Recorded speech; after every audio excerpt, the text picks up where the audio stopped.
Trichy 2000 litre தண்ணி ஊற்றி வச்சிருக்கிறேன். இப்போ அடுத்தது வீட்டுக்கு வரணும்னு கேட்குறாரு. எப்படிதான் இவரை சமாளிக்கிறதுன்னு தெரியல அப்படின்னு நம்ம என்ன பண்ணுவோம், யோசிப்போம் பாருங்களேன். ஆனால் அதெல்லாம் ஒன்றுமே யோசிக்கல. நீங்கள் வீட்டுக்கு வாங்க, வீட்டில் என்ன இருக்குது, வைக்கோலும் வேண்டிய மட்டும் தீவனமாக இருக்குது அப்படின்னு. சில பேர் வீட்டுக்கு கூப்பிட்றதுக்கே ரொம்ப யோசிப்பாங்க. வீட்டுக்கு கூப்பிட்டு போனால் இதெல்லாம் தண்ட செலவு, தேவையில்லாத ரோதனை தான். நம்ம வீட்டில் யாராவது கூப்பிட்டு வந்தோம்னா சொல்லாம போகிறேன், ஏன் இந்த மாதிரிலாம் பண்ணுறீங்க, இந்த நேரத்தில் ஏன் கூப்பிட்டு வரீங்க, ஐயோ நான் என்ன பண்ணுறதே தெரியல அப்படின்னு என்ன பண்ணுவாங்க. சில நேரத்தில் வீட்டில் இருக்கணும் பரபரப்பாயிடல, எல்லா வீடெல்லாம் அப்படியே போட்டு வச்சிருக்கிறேன், இந்த நேரம் பார்த்து ஒரு ஃபோன் பண்ண மாட்டியா, ஒரு இது பண்ண மாட்டியா அப்படின்னு என்ன பண்ணுவாங்க. வீட்டில் சில நேரங்களில் நம்ம பேசுகிறோம், கேள்விப்படுறோம் பாருங்களேன். அதே மாதிரியான சூழ்நிலைகள் அவளுக்கு இருந்திருக்கும். ஆனால் அவளுக்குள்ளே ஒரு எண்ணம், உதவி செய்கிறதான எண்ணம், இரக்கமுள்ள ஒரு குணம் பாருங்க. அந்த மகள் அதை செய்கிறா. அதே போல இவளை அங்க கூட்டிட்டு போகும்போது பாத்தீங்கன்னா நிறைய அவகிட்ட நல்ல காரியங்கள்லாம் இருக்குது. அதுல இன்னொரு காரியத்தை நீங்க கவனிச்சு பாருங்க. அந்த ரெபேக்காள் 64வது வசனம் 65வது வசனத்துல பாத்தீங்கன்னா ஈசாக்கை பார்க்கிறாள். ஈசாக்கை பார்த்துட்டு இவர்தான் எஜமானனா என்று சொல்லி அங்கே கேட்கும் பொழுது உடனே ஆமான்னு அந்த எஜமானன் சொல்றாரு. சொன்ன உடனே வசனம் சொல்லுது, அப்பொழுது அவள் ஒட்டகத்தை விட்டு இறங்கி முக்காடிட்டு கொண்டாள். எவ்வளவு ஒரு மரியாதை கவனிச்சு பாருங்க.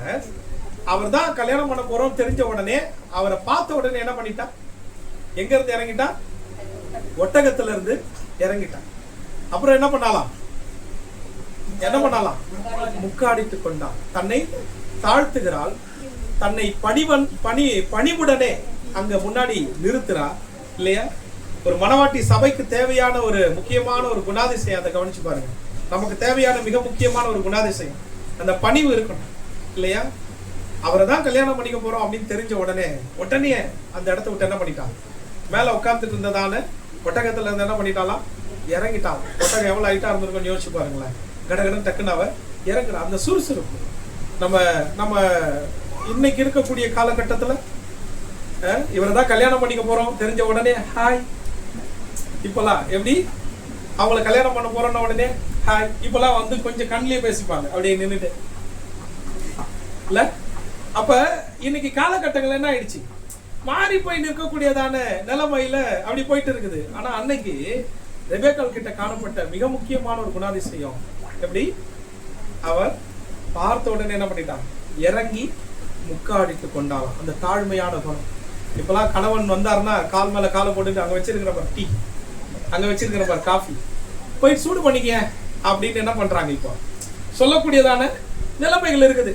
ஏன் கொஞ்சம் செய்ய மாட்டேன், காலையில இருந்து நான் இவ்வளவு தூரம் கஷ்டப்பட்டுட்டு இருக்கிறேன், போய் பார்த்துக்க, அங்க உள்ள இருக்குது பாரு அப்படின்னு நம்ம என்ன பண்ணிடுறோம், சொல்லிடுறோம்ல. ஆனால் ரெபேக்காளுக்கு அந்த குணம் எப்படி இருக்குது, அவள் தன்னுடைய கணவனாய் வரப்போகிறதான அவனுக்கு பயங்கர ரெஸ்பெக்ட் இல்லையா. அந்த ரெஸ்பெக்டும் அவளுக்குள்ள இருந்ததா அந்த ஒபீடியன்ஸும் அந்த தாழ்மையான குணமும் இன்னைக்கு நமக்குள்ள வேண்டும். அல்லேலூயா, அல்லேலூயா. இந்த டைமுக்காக அங்க ஆண்டவர் என்ன பண்றாரு, வெயிட் பண்றாரு. ஈசாக்குக்கு ஏற்ற ரெபேக்காள். இன்னைக்கு ஈசாக்குக்கு ஏற்ற ரெபேக்காள் கிடைக்கிறது கொஞ்சம் கஷ்டமா இருக்கு இல்லையா. ஈசாக்குக்கு ஏற்ற ரெபேக்காள் தயார் பண்ண வேண்டியதா இருக்குது. ரெபேக்காளை பாருமா, ரெபேக்காளை பாருமா இல்ல. ஒரு முறைக்கு 100 முறை என்ன பண்ண வேண்டியதா இருக்குது.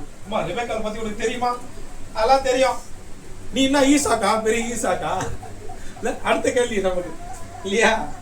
ஸோ அப்ப இன்னைக்கு நம்ம ப்ரிப்பேர் ஆகுறது, ரெண்டு சைடுமே ப்ரிப்பேர் ஆக வேண்டியதான ஒரு இடத்துல நம்ம நிக்கிறோம். இப்ப ஆண்டவர் சொல்றாரு, தேவனுடைய சமயமும் தேவ செயலும் நேரிடும்படியாக நீங்க காத்திருந்தீங்கன்னா ஈசாக்குக்கு ஏற்ற ரெபேக்காள் கிடைச்சிருவா, ரெபேக்காளுக்கு ஏற்ற ஈசாக்கு கிடைச்சிருவான். ஈசாக்கு அவர் எந்த பெண்ணையும் குறித்து யோசனையே கிடையாது, ரெபேக்காளுக்கு எந்த ஆணையும் குறித்து யோசனை, ஏன்னா அவளுக்கு தெரியாது.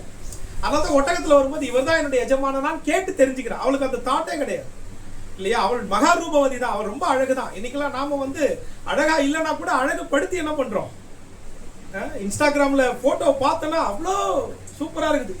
நேரா பார்த்தாதான் 1000 சந்து பொந்து இல்ல, பட்டி பாக்குறது எல்லாமே எங்க நடக்குதுன்னு கேட்டீங்கன்னா போட்டோலயே பண்ணிடுறாங்க. இப்பெல்லாம் போட்டோலயே எல்லா வேலையும் நடக்குது. அன்பான கர்த்தருடைய பிள்ளைகளை, இப்படி பல காரியங்களை நம்ம ஏமாந்து என்ன பண்ணிட்டு இருக்கோம், போயிட்டே இருக்கிறோம். ஆனால் பியூர் ஆன ஒரு ஹார்ட்டோட அங்க ரெபேக்கால் இருந்திருக்கிறான். இந்த மாதிரி ஒரு ரெபேக்கால் யாருக்கு கிடைப்பாங்க?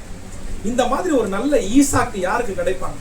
கர்த்தரை தியானம் பண்ணி கொண்டிருந்ததான மனுஷன், கர்த்தருக்காகவே நின்று கொண்டிருந்ததான மனுஷன், கர்த்தர் எனக்கு செய்வாரு அப்படின்னு சொல்லிட்டு அந்த அப்பாவுக்கு கீழ்ப்படிந்ததான ஒரு மனுஷன் இல்ல ஈசாக்கு. அவனுடைய குணத்தை யோசிச்சு பாருங்க அன்பான கர்த்தருடைய பிள்ளைகளை. இப்படி 2 பேருமே சரியான நேரத்துல திருமணத்திற்கு அவங்க வந்து நிக்கிறாங்க அப்படின்னா இது தேவனுடைய செயல், தேவனுடைய சமயம். இன்னைக்கு நிறைய வாலிப பிள்ளைங்க நம்ம குடும்பத்துல இருக்கிறீங்க. இந்த இடத்துல நீங்க எல்லாருமே நிறுத்தி உங்களை பார்க்க வேண்டியதான இடம் எது தெரியுமா? ஈசாக்கும் ரெபேக்காலையும் யோசித்து அவர்களுடைய வாழ்க்கை எப்படி கர்த்தராலே அமைந்ததோ அதே போல எங்களுடைய வாழ்க்கை கர்த்தராலே அமையணும் அப்படின்ற அந்த எண்ணத்தோட நம்ம இருந்தோம்னா நிச்சயமாகவே சரியான காரியத்தை சரியான நேரத்துல கர்த்தர் செய்வார். அதுதான் தேவ சமயம், தேவ செயல் என்பதை ஆண்டவரே உங்களுக்கு விளங்க பண்ணிடுவார். அல்லேலூயா. அவசரமே படக்கூடாது இல்லையா? பொண்ணு கிடைக்கல, மாப்பிள்ளை கிடைக்கலன்றதுனால வேற ஏதாவது ஒரு இடத்துல இருந்து பார்த்துடலான்ற அவசரமா இருக்கக்கூடாது. நீங்களாம் கஷ்டப்படாதீங்க, நானே பார்த்துக்கிறேன் அப்படின்றதையும் நம்ம செஞ்சிடக்கூடாது. அல்லேலூயா. கர்த்தர் செய்வார். நமக்கான காரியங்களை கர்த்தர் என்ன பண்ணுவாரு? நடத்துவார். திருமணம் ஆனவர்களுக்கு அவர்கள் புரிந்து கொள்ள வேண்டியதான விஷயம் என்ன தெரியுமா? அவர்களும் ரெபேக்காலை போலவும் ஈசாக்கை போலவும் தங்களுடைய வாழ்க்கை என்ன பண்ணணும்? மாற்றி அமைத்துக் கொள்ள வேண்டும். இந்த வாழ்க்கைக்குள்ள நம்ம வரும் பொழுது இந்த வசனம் சொல்லுகிறது, நீங்க ரெபேக்காலுடைய மரணத்தை பார்க்க முடியாது. மரணம்னா எந்த வயசுல செத்தான்றத பார்க்கவே முடியாது. இப்போ ஒவ்வொருத்தரும் சாகும் போது இந்த வயசுல மரிச்சாங்க அப்படின்றத நம்ம பார்க்கணும்ல. ஆனா ரெபேக்கால் எந்த வயசுல மரிச்சான்றதை நம்ம பார்க்க முடியல. ஏன்னு கேட்டீங்கன்னா கர்த்தர் மணவாட்டி சபையை என்றைக்கு எடுத்துக்கொள்வார் என்பது தெரியாது. அல்லேலூயா. மணவாட்டி சபையை அவர் எந்த நேரத்தில் வேண்டுமானாலும் வரலாம் இல்லையா? மணவாளனாகிய இயேசு கிறிஸ்து ரகசிய வருகையில எந்த நேரத்துல வேண்டுமானாலும் வரலாம். அவள் ஆயத்தமா இருக்கணும். அன்பான கர்த்தருடைய பிள்ளைகளை, கர்த்தர் சொல்றாரு இன்னைக்கு நமக்கான காரியங்களை அவரே முன்குறித்திருக்கிறார். சரியான நேரத்துல சரியான காரியங்கள் நடக்கும்படியாக கர்த்தரை என்ன பண்ணுவாரு? நடத்துவாரு. பாருங்க, பேதுரு பிரசங்கினுடைய புத்தகத்துல 3ஆம் அதிகாரத்துல 13ஆம் வசனத்தை கவனிச்சு பாருங்க. பிரசங்கினுடைய புத்தகம் 3ஆம் அதிகாரம் 13ஆம் வசனம். அன்றியும் மனுஷர் யாவரும் புசித்து குடித்து தங்கள் சகல பிரயாசத்தின் பலனையும் அனுபவிப்பது தேவனுடைய அனுக்கிரகம். கர்த்தர் உங்களுக்கு இதை அனுபவிக்கணும் ஒரு நாளை கொடுத்திருந்தாதான் நம்மளால என்ன பண்ண முடியும்? அனுபவிக்கவே முடியும். ஸோ அப்ப இது தேவனுடைய அனுக்கிரகம். அப்ப என் வாழ்க்கையில கர்த்தருடைய அனுக்கிரகம் வேணும். கர்த்தருடைய அனுக்கிரகம் என்னுடைய வாழ்க்கையில் இருக்கும் பொழுது சகலமும் கரெக்டா நடக்கும். அல்லேலூயா. அல்லேலூயா. பேதுருகிட்ட சொல்றார் ஆண்டவர், நீ போயிட்டு சமுத்திரத்துக்கு போ, கடல்ல போயிட்டு தூண்டில் போடு, முதலாவது ஒரு மீன் அகப்படும், அந்த மீனுடைய வாயை என்ன பண்ணு? திறந்து பாரு, வெள்ளிப்பணம் இருக்கும், உனக்காகவும் எனக்காகவும் வரிய போயிட்டு செலுத்துன்ற. இவன் போயிட்டு வலைய மீனை பிடிக்கிறான், ஒரு மீன் வந்து மாட்டுது, அந்த மீனுடைய வாயை திறந்து பார்க்குறான், வெள்ளிப்பணம் இருக்கு. இதை நீங்க யோசிச்சு பாருங்க. கர்த்தர் சொல்லுகிறார், சொல்லும் பொழுது அந்த மீன் என்ன பண்ணுது? ரெடி ஆயிடுச்சு. பேதுரு போயிட்டு தூண்டில் போடும்போது பிடிக்கப்படும்படியாக கர்த்தர் சொல்றாரு. எல்லாமே அவருடைய செயல், தேவ செயல். எப்படிங்க அது? அவரு போயிட்டு ஃபர்ஸ்ட் பிடிக்கிற மீன் வாயை திறந்து பார்க்கும்போது உள்ள இருக்கும். கர்த்தர் சொல்லிட்டாருன்னா நடக்கும். அல்லேலூயா. ஒருத்தர் இப்படி சொல்லிட்டு இருந்தாரு பாருங்க, மீனுக்கு கட்டளை இட்டதுனால மீனே வந்து என்ன பண்ணிதான்? மாட்டிக்கிச்சு. பேதுருகிட்ட சொல்றாருல, படகை இன்னும் ஆழத்துல கொண்டு போயிட்டு உன்னுடைய வலையை போடுன்றாருல. அவர் போய் போடுன்னு சொல்லும் பொழுது எங்க இருக்கிற மீன்களும் அடிச்சு பிடிச்சி நேரா வந்து கர்த்தர் சொல்லிட்டாரு, வந்து அதுங்கெல்லாம் வந்து வலையில மாட்டிக்குதான். கர்த்தர் சொன்னார்னா எல்லாம் செய்யுதுங்க. அல்லேலூயா. அப்படி ஒரு வியாக்கியானத்தை ஒருத்தர் சொன்னார். நீங்க யோசிச்சு பாருங்களேன், உங்களுக்காக கர்த்தர் சகலத்தையும் செய்து முடிக்க வல்லவராக இருக்கு. நம்ம நினைச்சு கூட பார்க்க முடியாத காரியங்களை கர்த்தர் செய்வாங்க. நம்ம அந்த ஒரு விசுவாசத்துல வரணும். பாருங்க, இப்ப வந்து ஒரு இடத்துல ஜெபிக்கிறதுக்காக போயிட்டு வந்தோம். அந்த ஜெபிக்கிறதுக்காக போயிட்டு வந்த இடத்துல அவர்களுடைய விசுவாசம் எப்படின்னு பாத்தீங்கன்னா, முழுக்க முழுக்க அமாவாசை ஜெபம், பௌர்ணமி ஜெபம், இப்படிப்பட்ட காரியங்களையே சார்ந்து அந்த மாதிரி இருக்கிறாங்க. என்னோட வந்த மக வந்து கேட்டா, இவங்க இப்படியே சொல்லிக்கிட்டே இருக்கிறாங்களே, இதனுடைய காரியம் என்ன? இவ்வளோ நாள் அவங்க பல பாஸ்டர்ஸ்லாம் வந்து ஜெபம் பண்ணதா சொல்றாங்களே, ஏன் இன்னும் அவங்களுக்கு இப்படியே இருக்குது அப்படின்னு சொல்லி பேசிக்கிட்டே இருக்கும்பொழுது நான் சொன்னேன், அன்பான கர்த்தருடைய பிள்ளைகளே, இவர்கள் வளர்ந்த விதங்கள் இருக்குல்ல, அதுல கொஞ்சம் ராங்கான விதைகள் விதைக்கப்பட்டிருக்கிறது. இவங்க எல்லாருமே எதனால இப்படிப்பட்ட காரியங்களுக்குள்ள வராங்க தெரியுமா? இவர்கள் விதைக்கப்பட்டதான விதை எப்படிப்பட்டதுன்னா, அமாவாசையில தான் பிசாசு ஓடும் அப்படின்னு என்ன ஆயிடுச்சு, மைண்ட்ல ரிஜிஸ்டர் ஆயிடுச்சு. பௌர்ணமியில தான் நல்லது நடக்கும் அப்படின்ட்டு என்ன ஆயிடுச்சு, மைண்ட்ல ரிஜிஸ்டர் ஆயிடுச்சு. இந்த யோசனைகள் அப்படி விசுவாசத்தை வளர விடாம என்ன பண்ணிடுது. பாருங்க, நான் உங்களுக்கு கேட்கிறேன், கர்த்தர் அமாவாசைக்கு மாத்திரம்தான் கர்த்தரா? தேவன் அமாவாசைக்கு மாத்திரம்தான் தேவனா? பௌர்ணமிக்கு மாத்திரம்தான் தேவனா? ஏன் தேவனுடைய வல்லமையை மட்டுப்படுத்துறீங்க? கர்த்தருடைய வல்லமை அப்படிப்பட்டது கிடையாது. பாருங்க அருமையான கர்த்தருடைய பிள்ளைகளே, தேவன் சொன்னால் ஆகும், தேவன் கட்டளை இட்டால் நிற்கும். உங்களுக்கு அந்த வல்லமையை கர்த்தர் கொடுத்திருக்கிறாரு, நீங்க பிரயோகப்படுத்துங்க, கர்த்தர் அற்புதங்களை செய்வார். அல்லேலூயா. உடன்படிக்கை பெட்டியை தூக்கிட்டு போயிட்டு யோர்தான்ல காலை வைக்கும் போது யோர்தான் என்ன ஆகுது? யோர்தான் என்ன ஆகுது? யோர்தான் ரெண்டும் பிளந்து போகிறது. எப்போ? உடன்படிக்கை பெட்டியை போயிட்டு தூக்கிட்டு நிற்கும் போது. எல்லா நேரத்திலையும் உடன்படிக்கை பெட்டியை தூக்கிட்டு போய் நிற்கும் போதா யோர்தான் பிரிஞ்சு போச்சு? ஏன் யோர்தானை பிரிக்கும் போது எலிசா சொல்லலையா, எலியாவின் தேவன் எங்கேன்னு போட்டு ஒரு அடி அடிக்கலையா சால்வையை முறுக்கி? அப்ப யோர்தான் பிரியலையா? செங்கடலை பிளக்கும் போது என்ன உடன்படிக்கை பெட்டியா போச்சு? கோலை தானே நீட்டினாங்க. நான் உங்களுக்கு சொல்றேங்க, கோல் முக்கியம் அல்ல, பெட்டி அல்ல, இன்னும் அந்த சால்வை அல்ல, இதை காட்டிலும் உங்கள் வாயில் இருந்த புறப்படுகிறதான வார்த்தை முக்கியமானது. அல்லேலூயா. இததான் இயேசுவானவர் புதிய ஏற்பாட்டுல சத்தியத்துல சொல்லி கொடுக்கிறார். மலையை பார்த்து பெயர்ந்து சமுத்திரத்திலே தள்ளுண்டு போ என்று சொல்ல அது அப்படியே ஆகும். நீங்க அதை விசுவாசிக்க மாட்டேன்றீங்க. நாம இன்னும் என்ன பண்ண, ஸ்பெஷலிஸ்ட தேடிட்டே இருக்கிறோம். ஸ்பெஷலிஸ்ட், இதுக்கான ஸ்பெஷலிஸ்ட், இதுக்கான ஸ்பெஷலிஸ்ட், எல்லா ஸ்பெஷலிஸ்டும் இயேசு கிறிஸ்துக்கு முன்னாடி ஒண்ணுமே கிடையாதுங்க. இயேசுவே உங்க கூட இருக்கிறார், நீங்க ஏங்க அங்க போய் தேடிட்டு இருக்கீங்க? அல்லேலூயா, அல்லேலூயா. விசுவாசம் தான். உங்க விசுவாசத்தினுடைய அளவு எப்படி இருக்குதோ அது மாதிரி உங்க வாழ்க்கை.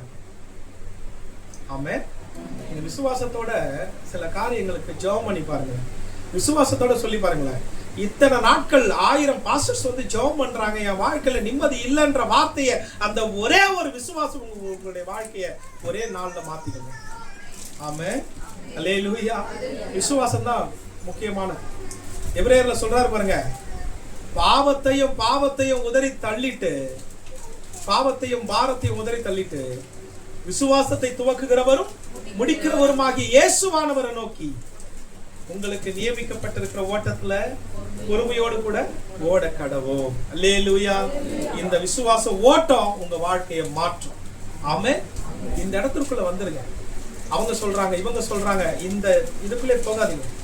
உங்களுடைய விசுவாசத்தை கர்த்தர் வர்த்திக்க பண்ணுவாராக. ஆமென். நல்லா புரிஞ்சுங்க. திரும்ப உங்களுக்கு சொல்றேன், எந்த ஒரு டே, எந்த ஒரு குறிப்பிட்ட பர்டிகுலர் நாள், இதெல்லாம் ஒண்ணும் கிடையாது. இதெல்லாம் உலகத்தான் செஞ்சுட்டு இருக்கிறாங்க. நாமும் பார்க்கிறோம், பல போஸ்டர்ஸ் போடுறாங்க, பல சபைகள் அதெல்லாம் நடக்கட்டும், அது அவங்களுடைய விருப்பம். ஆனால் உங்களுக்கும் எனக்கும், நம்ம கேஃபாஸ்குள்ள இருக்கிறதான பிள்ளைகளுக்குள்ளே விசுவாசமானது வர்த்திக்க வேண்டும். கர்த்தர் விசுவாசத்தை வர்த்திக்க பண்ணி நீங்கள் ஜெபிக்க பெரிய அற்புதங்களை பார்க்கும்படியாக நீங்கள் விசுவாசத்திலே ஒரு மிகப்பெரிய ஆசீர்வாதங்களை பெற்றுக்கொள்ள, அற்புதங்களை பெற்றுக்கொள்ள விசுவாசிகள் நடுநடுங்க உங்கள் மூலமாய் கர்த்தர் செய்யும். அல்லேலூயா, அல்லேலூயா. கர்த்தர் மாற்றுவார், கவலைப்படாதீங்க, தைரியமா கண்களை மூடி ஜெபம் பண்ணிடுவோமா? ஹல்லேலூயா, ஹல்லேலூயா, ஹல்லேலூயா. உங்களுக்கு முன்னாடி இருக்கக்கூடியதான தடையா நீங்க நிறைய ரிவர்ஸ பாக்குறீங்க, நிறைய செங்கடல் போல காரியங்களை பார்க்கிறீங்க. கர்த்தர் சொல்றாரு, அது செங்கடலா இருந்தாலும், அது பெரிய ஆறா இருந்தாலும், எரிகோ கோட்டையா இருந்தாலும், விசுவாசம் தான் முக்கியமானது மகனே.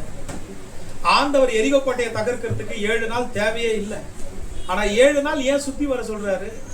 இவருடைய விசுவாசத்தின் அளவு பெருக வேண்டும் என்பதற்காகவே. அவ்வளவு பெரிய செங்கடலை ஒரே நிமிஷத்துல பிரித்ததான தேவன் எரிகோ கோட்டையை தகர்க்கிறது அவருக்கு பெரிய கஷ்டம் இல்லைங்க, அவருக்கு பெரிய கஷ்டம் இல்லை. கர்த்தர் உள்ள இருக்கிற ஜனங்களையும் பார்க்கிறார், எரிகோக்குள்ள இருக்கிற ஜனங்களையும் பார்க்கிறார். ஒருவேளை அதுல எத்தனை பேர் தப்பிச்சிருப்பாங்கன்னு தெரியல. ஏன்னா எரிகோ கோட்டைக்கு மேலெல்லாம் வீடு கட்டினவங்க இருக்கிறாங்க. ஹalleluya, ஹalleluya. Oh, thank you அப்பா, thank you அப்பா, thank you அப்பா, thank you Raja. Hallelujah, hallelujah. Thank you Lord, thank you Jesus.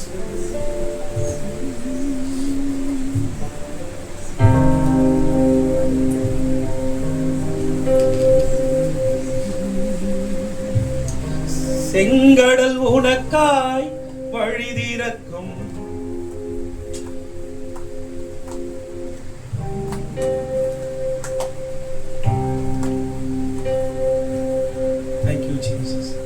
செங்கடல் உனக்காய் வழி திறக்கும், சாத்தானின் சேனைகள் அழிந்து போகும், யோர்தான் நதியும் விலகி ஓடும், ஜீவவாசல் உன்னை வரவேற்கும்.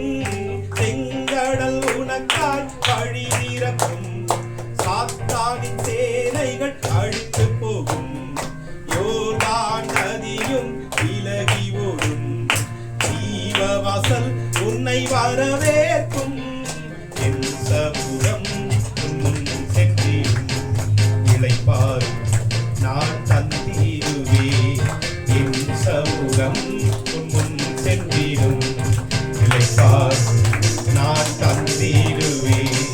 கலங்கிடாதே, பயப்படாதே, கரம் பிடித்து உன்னை நடத்திடுவே. கலங்கிடாதே, பயப்படாதே, கரம் பிடித்து நடத்திடுவே. என் சமூகம் உன் சென்றிடும், இளைப்பாறு நான் தந்திடுவே. ஆண்டவருடைய சமூகம் நமக்கு முன்பாக செல்லும் போது நமக்கு ஒரு இளைப்பாறுதலை கர்த்தர் கொடுப்பார்.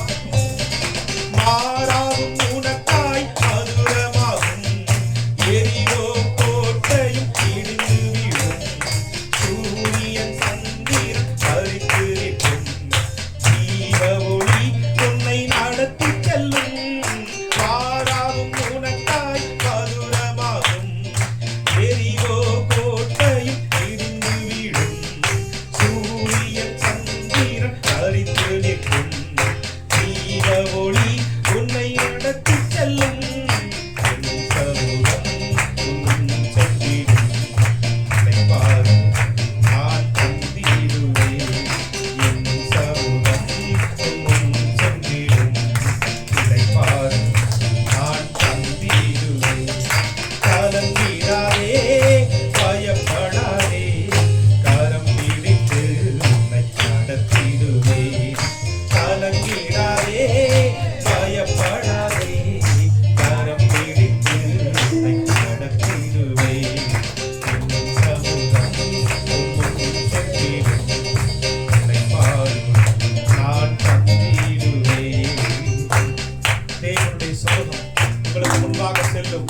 கர்த்தர் இளைப்பாறுதலை கொடுக்க வல்லவராய் இருக்கிறார். தைரியமா இருங்க, பயப்படாதீங்க, கலங்கிடாதீங்க. உங்களுடைய விசுவாசத்தை கர்த்தர் மேல வைங்க, விசுவாசத்தோடு நடந்து செல்லுங்க. கர்த்தர் ஒரு காலத்தை குறிப்பிட்டு இருக்கிறாரு, உங்க வாழ்க்கையில சகலத்தையும் நேர்த்தியாய் செய்து முடிப்பார். ஏன் என் வாழ்க்கையில இவ்வளவு கஷ்டம் நீங்க நினைக்கிறீங்க? ஏன் இவ்வளவு பெரிய உபத்திரவத்தின் பாதைக்குள்ள நான் போயிட்டு இருக்கேன்னு நினைக்கிறீங்க? சகலத்தையும் கர்த்தர் மாற்றுவார், கவலைப்படாதீங்க. ஒரு டைம் வச்சிருக்கிறார், நம்மளை கர்த்தர் உருவாக்குறார். அந்த டைமுக்குள்ள கர்த்தர் நம்மளை புடமிட்டு கொண்டே இருக்கிறார். நம்ம அதற்குள்ள ரெடி ஆகணும்னு கர்த்தர் விருப்பப்படுறாரு. உங்களை கொண்டே கர்த்தர் அற்புதங்களை செய்ய வல்லவராய் இருக்கிறார். நீங்கள் ஜெபிக்க ஜெபிக்க உங்களுக்குள்ளே வல்லமை பெருகும். நீங்கள் ஜெபிக்க ஜெபிக்க கிருபைகள் பெருகும். நீங்கள் ஜெபிக்க ஜெபிக்க ஒரு மாற்றத்தை நீங்க பார்ப்பீங்க. நிச்சயமாகவே ஜெபம் அது ஜெயத்தை கொடுக்கும், கவலைப்படாதீங்க. ஹalleluya, ஹalleluya. நல்ல தகப்பனே, ஆண்டவரே இந்த இரவு வேளைக்காய் நன்றி. ஆண்டவரே இந்த ஈவினிங் ஆராதனையில கர்த்தர் நீர் மகிமைப்பட்ட தயவுக்காக நன்றி. ஒவ்வொரு பகுதிகளிலே உம்முடைய நாமம் மகிமைப்பட்ட தயவுக்காக நன்றி அப்பா. நீர் எங்களோடு பேசி நம்முடைய வார்த்தைகளுக்காக நன்றி செலுத்துகிறோம். இந்த வார்த்தைகளிலே நாங்கள் நிலைத்து நின்று கனி கொடுக்கின்ற பிள்ளைகளாய் கர்த்தர் இந்த மாற்றுங்கப்பா. ஏசப்பா ஸ்தோத்திரிக்கிறோம். வந்திருக்கிற உடைய பிள்ளைகள் ஒவ்வொருவரும் தேவ சமாதானத்துடனே தேவ ஆசீர்வாதத்துடனே கடந்து செல்லட்டும். எல்லாருடைய தடைகளை கர்த்தர் உடைங்கப்பா. எல்லாருடைய வாழ்க்கையில கர்த்தர் அற்புதங்களை செய்யுங்கப்பா. ஆண்டவரே ஸ்தோத்திரம் ஆண்டவரே. பிசாசனவன் வஞ்சித்து வைத்திருக்கிறதான தந்திரமா ஏமாற்றி வைத்துக் கொண்டிருக்கிறதான எல்லா விதமான தேவையில்லாத காரியங்கள், நெகட்டிவான காரியங்கள் இயேசுவின் நாமத்தினாலே விலகி போவதாக கர்த்தர் ஆண்டவரே தைரியத்தோடு நடத்துங்கப்பா. விசுவாசத்தை கர்த்தர் வர்த்திக்க பண்ணுங்க தகப்பனே. பெரிய காரியங்களை செய்தோம். உங்களுடைய நாமம் மகிமைப்படட்டும். கர்த்தாவே ஒப்பு கொடுக்கிறோம். ஆண்டவரே ஸ்தோத்திரிக்கிறோம் ஐயா. கிளை சபைகளிலே நடந்ததான ஆராதனைகளுக்காக நன்றி. நீர் கொண்டு வந்த ஆத்துமாக்களுக்காக நன்றி. கர்த்தருடைய நாமத்தை மகிமைப்படுத்தி இன்னும் உயர்த்துங்கப்பா. தேவனுடைய நாமம் மகிமைப்படட்டும். தாழ்த்தி அர்ப்பணிக்கிறோம். இயேசு கிறிஸ்துவின் மூலமாய் வேண்டி செபிக்கிறோம் எங்கள் நல்ல பிதாவே. என் ஆத்துமாவே கர்த்தரை ஸ்தோத்திரி, என் முழு உள்ளமே அவருடைய பரிசுத்த நாமத்தை ஸ்தோத்திரி. என் ஆத்துமாவே கர்த்தரை ஸ்தோத்திரி, கர்த்தர் செய்த சகல உபகாரங்களில் மறவாதே. ஆமென், ஆமென். நம்முடைய கர்த்தராகிய இயேசு கிறிஸ்துவின் கிருபையும் பிதாவாகிய தேவனுடைய அன்பும் பரிசுத்த ஆவியானவருடைய அந்யோன்ய ஐக்கியம் இப்பொழுதும் எப்பொழுதும் சதா காலங்களிலும் நம் அனைவரோடும் சகல பரிசுத்தவான்களோடும் என்றென்றும் தங்கியிருப்பதாக. ஆமென். God bless you. உங்களோட நடத்துவார். சமாதானம் உண்டாகட்டும். தேவனுடைய நாமம் மகிமைப்படட்டும். எல்லாருக்கும் இயேசுவின் நாமத்தில் வாழ்த்துக்கள்.